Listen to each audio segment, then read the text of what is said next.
When you have a bad position out of the opening, you have two choices. Complain about your bad play and lose without a fight, or put up a resourceful defense and your opponent might even overpress. This is the story of my first ever tournament win against a Grandmaster. In this game, I was an untitled 16-year-old, rated around 2150. I've always enjoyed playing with high-rated players, so white against a strong Grandmaster, well, you can't really ask for more. After a very timid opening, black has successfully equalized and is already thinking of playing for a bit more. Black has doubled his rooks on the c file and is starting to put strong pressure on the pawn on c3. However, we also have strong pressure on the pawn on a6, which should give us enough to hold the balance without too much trouble. However, here I made a very simple tactical oversight. Now the move h3 is logical and best. We're stepping out of all the back rank issues and we're preparing the move rook a1. But here, I thought that black could play the move bishop d8, hitting our rook on a5. Our rook only has one square, and after rook takes c5, I thought that black was simply winning a pawn. But of course, I missed that with the bishop on d8, the rook no longer controls the e8 square, and we can give queen e8 checkmate, which is a very strange thing to miss. So after rook f8, I instead played the move rook a1, but this was a very bad decision, as black now plays rook takes c3, and well, we can't take on a6 because after rook c1, we have a back rank problem. So now white has to spend a move playing h3, creating luft for the king. And this is not a move that I want to play, but I really don't have much of a choice.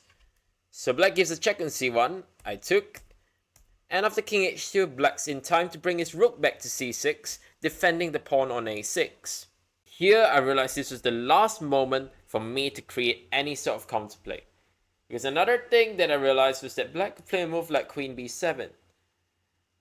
And he's starting to activate his queen as well. Keep in mind that right now black has a bit of a tactical weakness, as, well, there's a bit of a pin on the a file. And once I realized that, I found a very nice resource. I played the move rook b5. A threat is to play rook b8 and win the queen on the spot. So the best move here would have been rook c4 as counterattack against the white queen. And the idea is that if white's queen goes to a2, then now black has very strong move in rook b4. So the rook now protects the b8 square, and if you trade the rooks, then, well, black's playing for two results here. While if we play the move rook a5, then black simply plays his rook back to b6 and consolidates the extra pawn. And there's really nothing we can do about this. However, in the game, my opponent played the move bishop d6. A very natural move, but it gives up black's advantage. Now, I took on d6, and rook takes d6.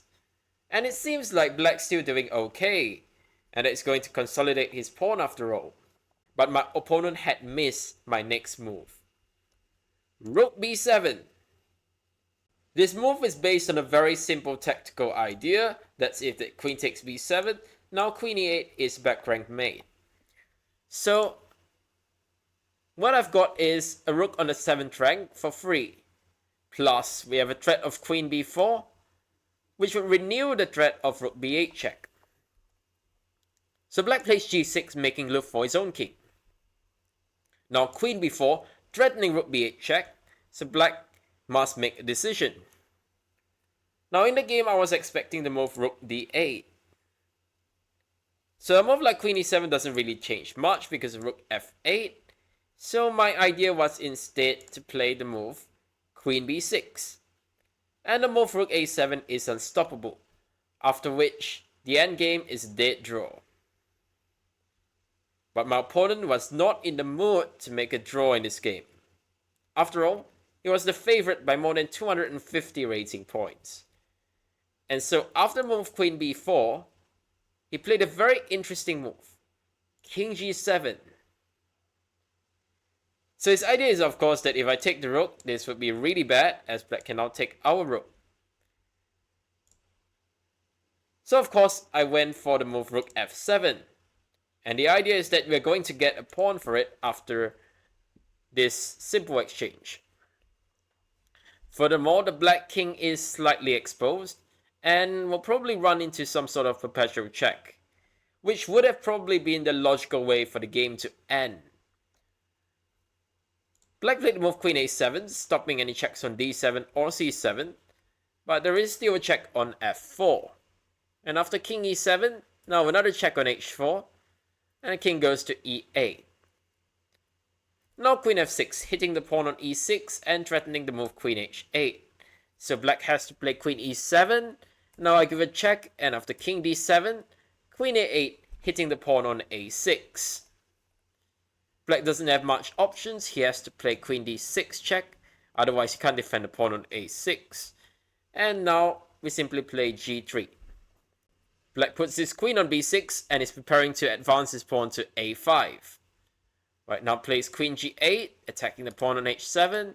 Now the black pawn starts to move. Queen h7 check, king d6, and now we take on g6. And the black pawn moves forward yet again. And here I found a pretty strong move.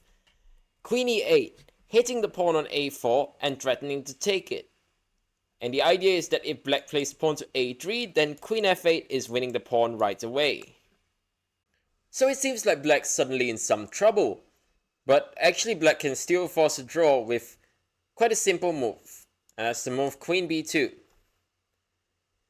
And after queen f8, well, black simply plays his king to d7.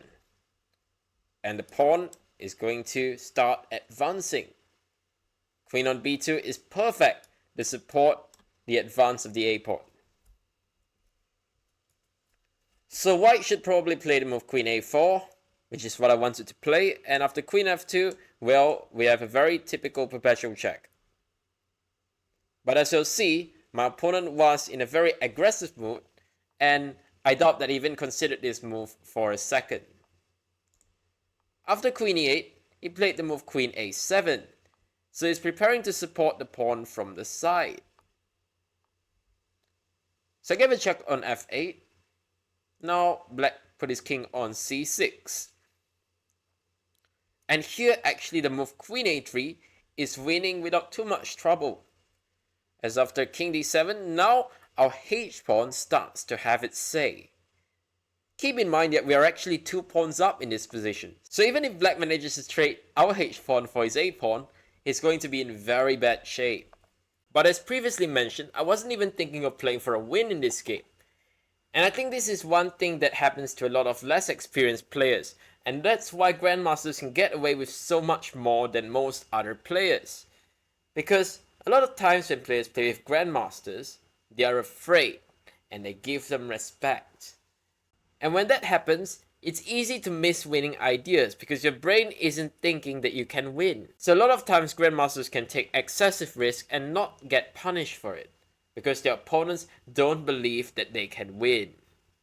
And this was certainly one of those cases, because I didn't really believe that I could win this game, because my score against Grandmasters was really quite terrible, and I was really happy just to make a draw. So instead of playing this idea with queen a3, I instead played the move queen e8. And my idea was after king d6 to go for a perpetual, and I was expecting the game to end quickly in a draw. But after queen e8 check, my opponent made what was an even more surprising decision. He played the move king v6, sacrificing the e6 pawn with check, and now king v5, again sacrificing the pawn on d5 with another check. So at the moment we are 4 pawns up, but black has put all his hopes on the a pawn. And he's trying to use his king to support his a pawn by playing king b4. But here I realized that something was amiss. This cannot be right. And I played the move queen d6 check. Now, I was pretty sure my opponent didn't play all of this to bring his king back to b5 and let me put my queen on a3. He has 2 real candidate moves, king b3 and king c3. I had seen the winning move against one of these. against the move king b3, I'm not sure whether I would have found the winning move, which is to play d5. And after a3, queen e6, a very important move. And the idea is that after a2, we play d6. And the reason why we had to put our queen on e6 is because now there's a discovered check on the king, which means that we gain an important tempo. After king b4, d7, black queens first. And, well, in most of these positions with two queens, the side that queens first usually wins. But this is not one of these cases, because it turns out that black does not have one single meaningful check, while the black king is completely open, and on the next move, the white queens are going to have lots of fun checkmating the black monarch. But I wasn't looking at lines like this. Instead, after the move king c3, I had seen the winning continuation.